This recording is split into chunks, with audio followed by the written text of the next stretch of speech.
Cuando quiera. Eskeran hitz, presidente jauna, Gracias, eta señor presidente, egunon parlamentari jaun Andreok eta gobernukideok. Egun aurkezten dugun mozio bat, principios ganbara osoaren aldeko boza jaso beharko lukena. Eskatzen duena bada zerbait ulertzeko oso erreza dena. Alegia, behin betirako tresnak baratzea, neurriak hartzea, atzerrian titulu bat erdietsi dutenek, arrazoizko epe batean, sei bat hilabetekoa, homologatzen al izatea.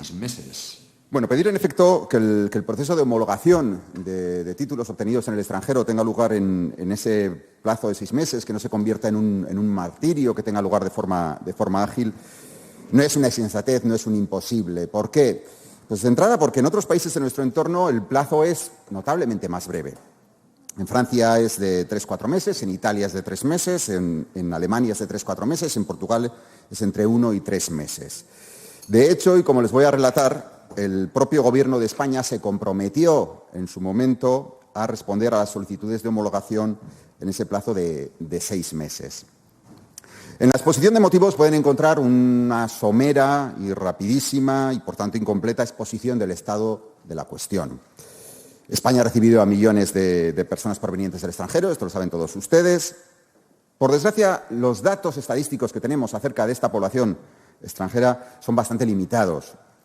Para que se hagan una idea, la última encuesta nacional de inmigrantes, diseñada para investigar las características demográficas y sociales de los nacidos en el extranjero, su historia laboral, sus estudios, etc., se publicó en 2007. Llevamos 17 añazos careciendo de datos estadísticos actualizados, de una herramienta imprescindible para conocer una serie de cuestiones fundamentales y para saber cómo está funcionando la integración de toda esta población. Pues bien, entre esos datos que se recogían en la encuesta nacional de inmigrantes estaba la cuestión de su nivel de estudios. En 2007, más de un 22% de la población de origen extranjero tenía estudios universitarios. Hoy probablemente esos porcentajes son mucho mayores, porque el nivel de estudios ha crecido en todo el mundo y porque sí tenemos datos, curiosamente, del nivel de estudios de los extranjeros que emigran de España, y eso ya está en el 25%. Lógicamente, esos extranjeros con títulos universitarios obtenidos bien en sus países de origen, bien en un tercer país, tienen a menudo la necesidad de homologarlos. La homologación a menudo no se exige para trabajar en el sector privado. Al empresario muy frecuentemente pueden importarle si el título de economista, de periodista, de publicista, de lo que sea, bueno, pues no está homologado. Le puede bastar con una mera equivalencia. Pero con todo, tener el título homologado pues sí cuenta para obtener un mejor trabajo, un mejor salario, un mejor reconocimiento profesional. De manera que, como cualquiera puede entender, pues al extranjero que tiene un título obtenido en el extranjero le interesa que se tenga una validez legal plena en el país en el que reside. Además de ello, en otras ocasiones, en el caso de las llamadas profesiones reguladas, la homologación sí se exige para poder ejercer la profesión. ¿Cuáles son esas profesiones reguladas? Bueno, la lista es muy larga: médico, veterinaria, enfermero, fisioterapeuta, dentista, farmacéutico, logopeda, las ingenierías técnicas y superiores, pues todas, maestro en educación infantil, profesora de educación secundaria, abogado, procuradora de los tribunales, una lista bastante larga. Para todas esas profesiones sí se exige, como digo, la homologación.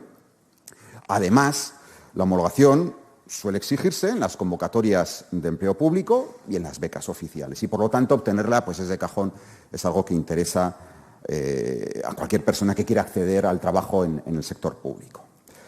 Todos y todas afirmamos estar comprometidos en la integración social de la población inmigrante. Comprendemos la importancia cardinal de esta cuestión. El martes mismo, en una sesión de Sosa Arrasaquiria, pues tuvimos oportunidad de expresar nuestras opiniones al respecto. Todos entendemos que con la demografía que tenemos, una demografía cuyo declive ningún gobierno, ni de derechas ni de izquierdas, se tomó en serio, nuestras sociedades no serían ya viables sin trabajadores de origen foráneo. Todos asumimos también que la integración social resulta mucho más sencilla cuando hay una integración laboral adecuada y que de una y de otra se derivan ventajas no solo para los interesados, sino también para la sociedad receptora. Bien, la integración no puede darse si los ciudadanos extranjeros o españoles de origen extranjero quedan fuera de una serie de profesiones y de empleos habitualmente los más estables, no porque no tengan capacidad, no porque no tengan formación, sino porque el proceso de homologación de estudios se demora más allá de lo razonable y se convierte en una carrera de obstáculos. Y sabemos, por desgracia, que esa es la realidad. El Gobierno de España lo reconocía abiertamente cuando estaba preparando el Real Decreto 889/2022 de 18 de octubre. Pueden meterse, de hecho, en la página del Ministerio de Ciencia, Innovación y Universidades y localizar una entrada del 24 de marzo de 2021 en la que se anunciaba, a bombo y platillo, el plazo máximo para resolver los procedimientos de homologación de títulos será de 6 meses. Esto se decía, como digo, en marzo de 2021.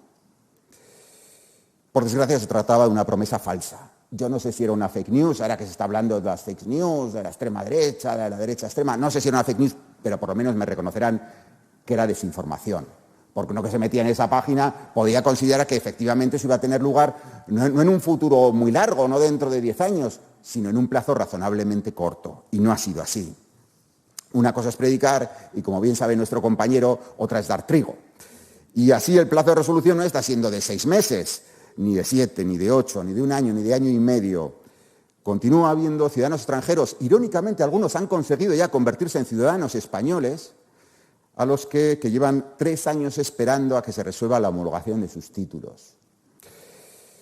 En enero de este año, de 2024, 3 años después del triunfal anuncio, que no era un bulo, que no era desinformación, que el Ministerio de Universidades anunció que contrataría 26 trabajadores para que la plantilla contara con un total de 41 para desatascar el problema de la homologación de títulos. Yo, desde luego, no voy a negar que esa contratación no vaya a agilizar las cosas y que, de hecho, están siendo agilizadas. Tampoco niego la voluntad del Gobierno de España para atender y resolver ese problema. Pero 41 trabajadores para intentar desatascar de manera realmente inmediata, en un plazo razonable, la homologación de más de 100.000 títulos obtenidos en el extranjero, pues se antoja más bien poco. Sobre todo cuando, y esa parece ser en gran medida el quid de la cuestión, es muy complicado crear, llamémosla, plantillas que poder aplicar para homologar rápidamente un título u otro. Por cierto, homologación o no, porque efectivamente el proceso tendrá que ser serio, tendrá que ser riguroso y tendrá que garantizar que los títulos homologados tienen la misma calidad o más que la que se exige a los graduados, a los titulados en España. Bien, así estaban las cosas cuando redacté esta moción, pero el pasado 19 de abril el Boletín Oficial del País Vasco publicó un Real Decreto de ampliación de funciones y servicios traspasadas a la Comunidad Autónoma Vasca, y entre estos servicios está la homologación de títulos obtenidos en el extranjero. Yo tenía noticias antes por la prensa de que esto se estaba gestando, pero para mí, debo reconocer, era todo un misterio saber esto cómo se iba a hacer, porque estaba el problema derivado del artículo 149 de la Constitución, que, como todos ustedes sabrán, reserva al Estado en exclusiva las condiciones de obtención, expedición y homologación de títulos académicos. Leído ese Real Decreto, y en mi modesta e inexperta opinión, lo cierto es que lo resuelve muy bien, porque la potestad para regular las condiciones de dicha obtención, expedición y homologación y cuestiones anejas como la convalidación, la determinación de la correspondencia con el marco español, etcétera, continúan en manos del Estado. Esto tiene su lógica porque la homologación tiene que tener efecto en el conjunto del territorio nacional. A nadie se le pasaría por la cabeza tener homologaciones que tan solo sirvieran para una comunidad autónoma o una comunidad foral en nuestro caso. Es la prestación del servicio, en definitiva, lo que se transfiere. Así las cosas, pues entiendo que Navarra perfectamente puede reclamar también el traspaso de esas mismas competencias, si es que ello va a redundar, que tiene que ser el objetivo de cualquier traspaso de competencias, en un mejor servicio a la ciudadanía. Así que en este sentido debo aceptar la enmienda de Geroa y agradecérselo además públicamente, porque lo cortés no quita lo valiente, el acierto de haberla presentado.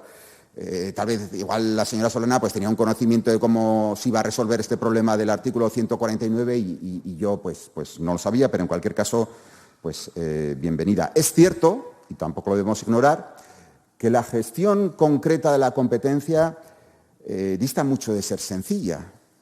porque ahí, pues efectivamente, tendrá que haber una buena comunicación entre el Ministerio y las comunidades, en este caso la comunidad a la que se haya traspasado la gestión del servicio. Pero también es cierto que el decreto prevé, en principio, esa coordinación. Así que gracias por la enmienda, que aceptamos, como digo, de manera gustosa.